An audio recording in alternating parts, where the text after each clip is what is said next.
जब तक दूसरों का दिल आपकी वजह से बेसुकून रहेगा, आपको कभी सुकून नहीं मिल सकता। मेरा कसूर यही था मेरा कसूर यही था कि मैंने हर किसी को खुद से ज़्यादा ज़रूरी समझा।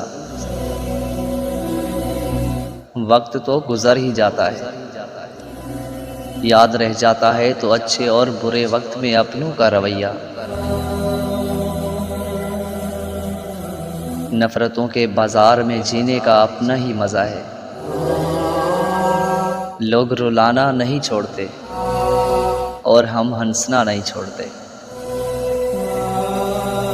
किसी को पाने के लिए हमारी सारी खूबियाँ कम पड़ जाती हैं और खोने के लिए एक गलत फहमी ही काफ़ी होती है।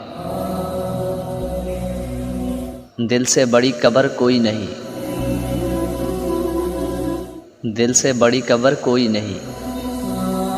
रोज़ाना कोई न कोई एहसास दफन होता है।